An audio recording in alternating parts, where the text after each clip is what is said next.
안녕하십니까 여러분, 암호화폐 소식을 전달해드리는 크립토 토마토 2019년 6월 14일 여러분들께 인사를 전해드리고 있습니다. 자, 가장 먼저 비트코인 보시면은 이제 다시 한번 상승하려고 몸부림을 치는 모습이 보여지고 있습니다. 그 반면에 라이트코인 같은 경우는 최근에 상승세가 약간 수그러든 그런 모습을 보여주고 있고, 오히려 비트코인 캐시와 비트코인 SV가 열심히 달려주고 있는 모습들이 보여지고 있습니다. 자, 특히 라이트코인 저번 반감기 때는 어떤 일이 있었는지에 대해서 오늘 또 살짝 알아보려고 합니다. 자, 오늘 가장 먼저 특보로 여러분들께 전달해드려야 될 사항이 있죠. 벡트가 비트코인 선물 사용자 승인 테스트를 다음 달 22일날 시작하겠다라고 밝혔습니다. 오늘 벡트 블로그를 통해서 아담 화이트 벡트 최고 운영 오피서는 벡트가 아폴로 11호 달 착륙 50주년 기념일 이틀 후인 7월 22일 선물시장 사용자 승인 테스트를 시작할 것이다 라고 밝혔고요. 또한 이어서 이는 작은 발걸음이 아니다. 암호화폐 시장으로서 접근을 위한 새로운 기준을 도입하게 될 것이라고 의미를 부여했습니다. 자, 일단 사용자 테스트가 다음 달 시작한다라고 하는데 이 사용자 테스트가 생각보다 오래 걸릴 수도 있다라고 하죠. 그래서 이 테스트가 7월 달에 열린다라고 해서 금방 개장하는 것은 아니기 때문에 이런 점들도 이렇게 참고를 해주시면 좋을 것 같습니다. 자, 이에 대해서 조셉 영이 이렇게 이야기를 하고 있습니다. 현재 진위 여부를 파악하기 어려운 95%의 비트코인 거래량을 걷어내면 시카고 상품 거래소의 비트코인 거래량이 상당한 비중을 차지하게 된다. 비트코인 선물 거래소 벡트가 출시가 된다. 그러면은 적격성을 갖춘 위탁관리, 보험 등으로 시스템상 비트코인 시장 판도를 변화시킬 것으로 기대된다 라고 이야기를 했습니다. 자, 벡트도 좀 징글징글하죠. 잊어버릴만 하면 한 번씩 이렇게 빼꼼빼꼼 고개를 내밀고 있는 벡트 소식이었습니다. 자, 다음 달 테스트가 성공적으로 끝날 수 있기를 바라면서 다음 소식 보도록 하겠는데, 깝깝한 한국 소식 잠깐 나와서 보여드리려고 합니다. 한국 해외 암호화폐 거래소에는 관대하고 국내 거래소에는 엄격하다. 해외 유력 암호화폐 거래소들이 잇따라 한국 시장에 진출하고 있다. 한국은 인구 대비 암호화폐 거래량이 가장 많은 국가로 꼽히는 데다 거래소 영업에 공식적인 규제가 없어서 해외 거래소들에게 매력적인 시장으로 부상하고 있다는 것이다. 반면 국내 거래소들은 해외 시장 진출에 어려움을 겪고 있다. 정부가 자금 세탁 등을 우려하면서 암호화폐 거래소의 해외 송금을 막고 있기 때문인데, 거래소들이 안방에서는 해외 거래소가 활개치도록 놔두면서 정작 해외로 사업을 확장하려는 거래소의 손발을 옥죄는 역차별을 받고 있다고 하소연을 하고 있다. 지난해 후오비 코리아에 이어서 OKX, 디지파이넥스 등 해외 거래소들이 한국으로 진격, 별다른 설립 규제가 없어서 매력적인데 해외로 가려는 국내 거래소는 금융당국이 송금길을 안 열어준다.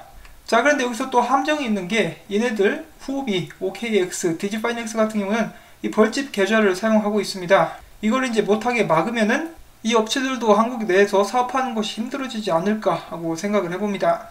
게임 산업도 그렇고 이 암호화폐 산업 역시 굉장히 각광받는 그런 분야이기 때문에 나라에서 적극적으로 좀 지원을 해줬으면 좋겠습니다. 자, 트위터 CEO가 대표로 있는 스퀘어 크립토사 구글 글래스 공동 창업자를 이번에 영입을 하게 됩니다. 여러분도 아시다시피 스퀘어는 굉장히 인기가 많은 앱이고 비트코인을 매매할 수 있는데 작년 영업이익이 엄청났다라고 제가 또 소식을 전달해 드린 적이 있었죠.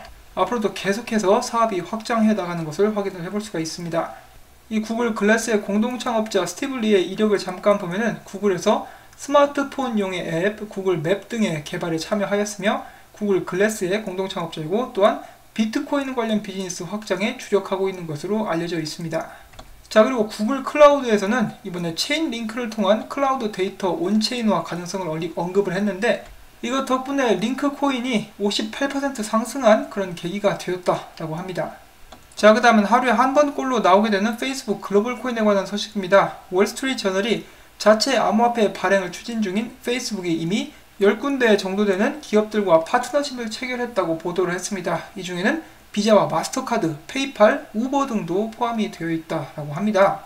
자, 굉장히 무섭죠. 이것이 사실이다 그러면은 이 페이스북 코인의 아성이 전 세계를 뒤덮을 수도 있겠다라는 생각이 듭니다. 그런데 이 코인은 스테이블 코인이기 때문에 일반 투자자들에게 매력적인 투자 상품으로 다가올 수 있게 될는지는 아직 잘 모르겠어요. 자, 그리고 최근 개장한 메가피 매직, 어제도 이제 잠깐 소개를 해드렸었는데, 메가피 매직이 개장하자마자 대규모 디도스 공격에 노출되어서 서버가 다운됐다가 나중에 메가피가 자신의 트위터를 통해서 서버가 복구됐다라고 이야기를 했습니다.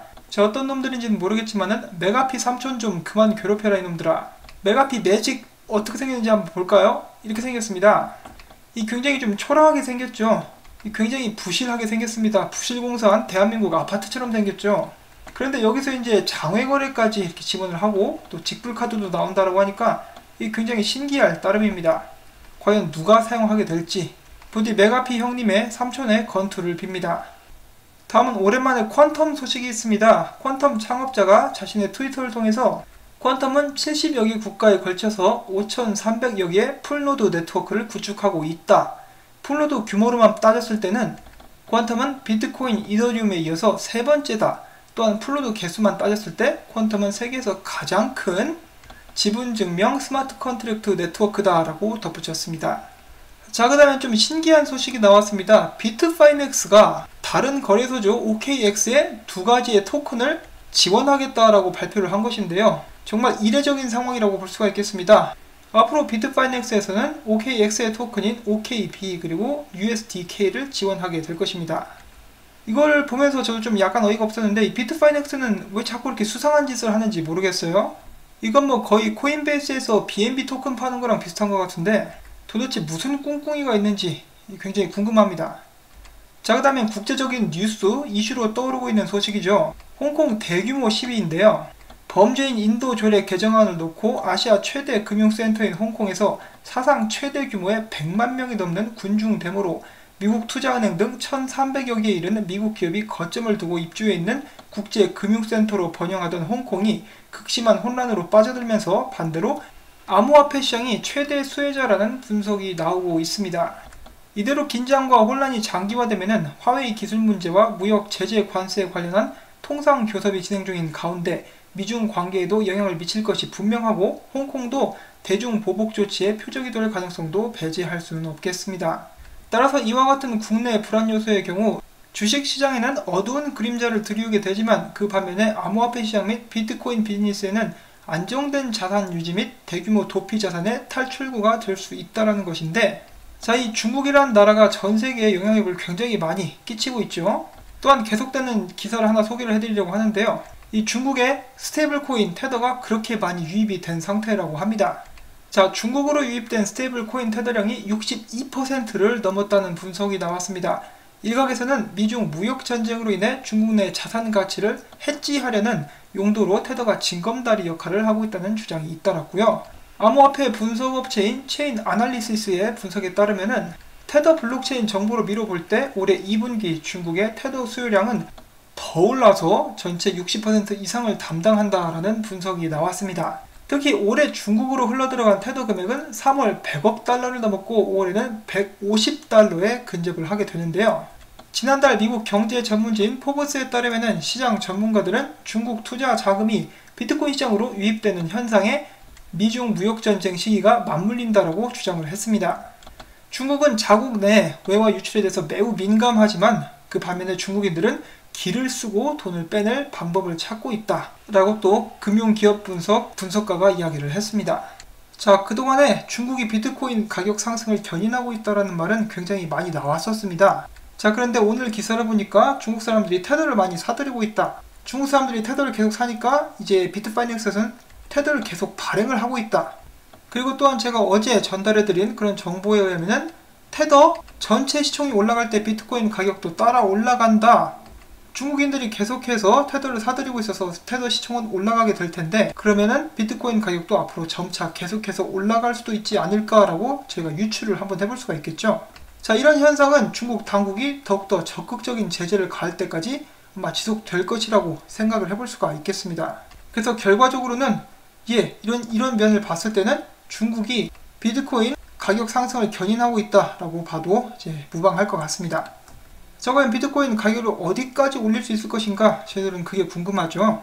정말 기대 반 걱정 반으로 이 시장을 계속해서 그리고 국제 정세를 함께 지켜봐야 될 것 같습니다. 자, 그리고 중국의 마스코트죠. 저스틴 선, 워렌 버핏과의 오찬 날짜가 잡혔습니다. 7월 25일입니다. 기왕 이렇게 먹기로 한 거 가서 맛있는 거 잘 먹고 워렌 버핏이랑 이렇게 친분도 다지면서 이 기회가 되면 야자 타임 같은 것도 한번 해가지고 재밌는 이야기거리들을 저희들에게 만들어 주었으면 좋겠습니다. 그 다음 소식입니다. 미국 네바다주에서 블록체인 관련 법안 3건에 대한 서명이 이루어졌었는데 이 중에는 암호화폐를 이제 과세 대상에서 제외하는 그런 법안도 있었다고 합니다. 좀 더 자세히 보면은 네바다에서는 암호화폐가 무형의 상품이며 현행법상 과세 대상이 아니라는 점을 명확히 하는 그런 법안입니다. 자, 그 다음에 바이낸스가 미국으로 공식 진출한다라고 밝혔습니다. 이 코인베이스 뭐같이 따로 들어오는 거죠? 바이낸스는 BAM 트레이딩 서비스라는 이름의 업체와 협력해서 바이낸스 US 설립을 추진하고 있습니다. 자, 계속해서 코인베이스는 이제 발등에 불이 떨어졌죠. 얘네들은 이번에 유럽 6개국에 비트코인 등 암호화폐 직불 카드를 출시하게 됩니다. 그 6개의 나라는 영국, 스페인, 독일, 프랑스, 이탈리아, 아일랜드, 네덜란드입니다. 미국의 경제 전문지 포브스가 블록체인과 암호화폐의 미래에 대한 5가지 예측을 발표를 했습니다. 그중 첫 번째는 미국 경제의 상승세는 곧 사그라들 것이며 이에 따라 암호화폐 시장에 대한 관심이 쏠릴 것이다. 두 번째는 게임 산업이 암호화폐 산업 중 주요 응용 사례가 될 것이다. 세 번째, 미국은 여전히 관망하는 규제 방식을 택할 것이다. 네 번째, 스테이블 코인이 주목받게 될 것이고, 다섯 번째로 업계는 블록체인 기반의 킬러 앱이 나타나지 않는다는 것을 인식하게 될 것이다. 그리고 마지막으로 그들은 블록체인 혁명은 이제 막 시작하고 있다라고 덧붙였습니다. 자, 그 다음에 퓨처 레스토랑 레귤러 6의 혁신 로봇 블록체인 푸드 한 곳에라는 그런 기사인데요. 이거 보시면은 이제 약간 쉬어가는 코너라고 생각하실 수도 있겠는데, 이 로봇을 이용해 가지고 앞으로 서빙도 하고 커피도 타고 하는 모습들이 이렇게 공개가 되었습니다. 잠깐 볼까요? 웃지마, 안 웃겨. 저희가 직접 구운 슈프림 빵을 제가 한번 맛보도록 하겠습니다. 말도 안 해요. 자, 이 기계가 빵을 구웠는데 이 빵 셔틀이라고 부르고 있죠. 그러면서 얌얌쩝쩝 먹고 있는 그런 모습이 나오고 있고, 그 다음은 커피 타는 기계입니다. 네, 지금 보시면은 로봇이 원두를 옮기는 그림을 보실 수가 있고요.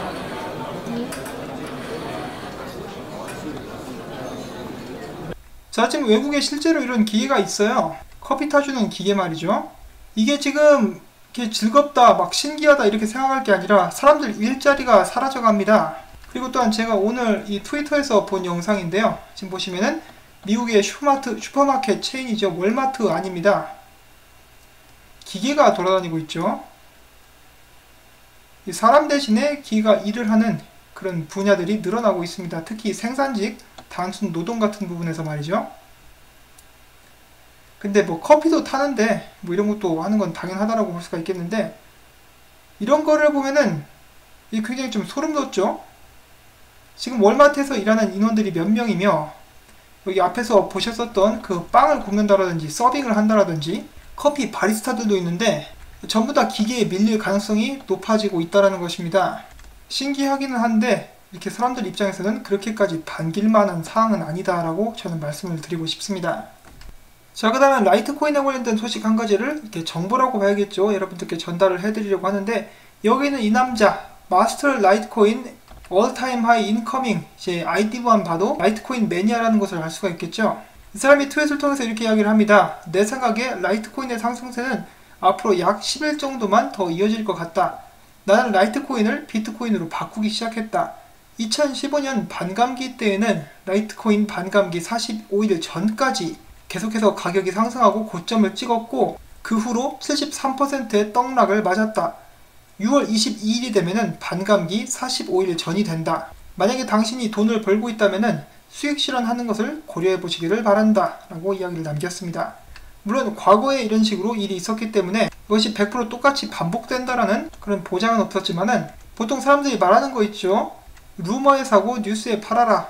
만약에 비슷한 패턴으로, 똑같지는 않더라도 비슷한 패턴이 반복된다면은 그동안에 올랐었던 거 반감기 전에 다 털리게 될 수도 있다라고 경고를 해주고 있습니다. 자, 그 다음 소식입니다. 그레이스케일에서 이야기하기를 헤지펀드의 비트코인과 암호화폐 투자가 2019년에 2300% 증가했다라고 하는 것인데, 엄청나죠. 엄청난 숫자의 돈이, 엄청난 숫자의 헤지펀드와 자금이 암호화폐 시장으로 밀려 들어왔습니다.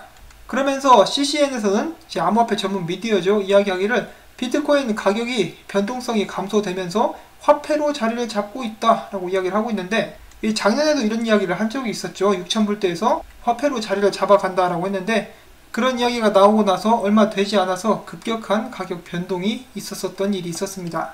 자, 톰리가 대장으로 있는 곳이죠. 펀드스트렛의 분석가인 롭 슬러이머가 이렇게 이야기합니다. 비트코인이 8,800달러에서 9,000달러까지 상승할 가능성이 있다. 그리고 또한 계속해서 열심히 분석을 올려주고 있는 조실레이죠. 얼마 전까지 저항선이었던 것을 뚫고 그 저항선이 이제 강력한 지지선이 되었다. 8,550불로 돌격할 것이다 라고 예측을 남겼습니다. 지금 이렇게 하락 채널을 뚫고 올라와서 지지를 받았다는 것에 정말 큰 의미를 둘 수 있다는 것이죠. 자, 그리고 여러분들께 제가 지난번에 잠깐 소개를 드린 그런 부분이 있었습니다. 바로 CME 선물시장 갭에 관한 것인데요. 어떤 이들은 이 갭이 항상 100% 채워졌다, 혹은 어떤 이들은 90% 정도만 채워졌다라고 이야기를 하고 있는데, 90%라고만 해도 엄청난 수치임은 틀림이 없습니다. 자, 예를 들어서 지금 보고 계시는 이 화면, 이 기간 동안의 그런 차트만 봐도 여기서 CME 갭이 없었는데 여기서 메꿔졌고, 그 다음에 이 부분 놓친 것도 여기서 메꿔졌죠. 그 다음에 여기서도 중간에 갭이 있는데 바로 여기서 메꿔줍니다. 지금 갭이 메꿔지지 않은 곳이 두 군데가 딱 있는데요. 첫 번째는 전에도 제가 말씀을 드렸었던 이 7,160불에서 여기 있는 사이, 이 정도 7,980불 이 정도 사이가 한 군데가 있고, 그 다음에는 여기 보시는 8,594불에서 대략적으로 8,700불 사이, 이 두 군데가 비어 있습니다. 자, 그러면 이 두 군데가 메꿔질 가능성이 있다는 것인데, 지금 비트코인 가격이 여기까지 올라줬다가 여기까지 떨어질 수 있는 그런 가능성도 있는 반면에, 지금 이 상태에서 여기까지 떨어졌다가 여기까지 올라갈 수 있는 그런 가능성도 있다는 것을 저희가 염두에 둘 수가 있겠죠. 자, 어제처럼 테더 시총이 10,000불 위에서 기다리고 있어가지고 저희가 10,000불까지 갈 수 있을 것이다 라고 이렇게 예측은 해볼 수도 있겠는데, 그 가는 길이 일자로 가지 않는다라는 것이죠. 오르락 내리락 할 수 있기 때문에 이런 부분들도 이렇게 참고를 해주시면 좋을 것 같습니다.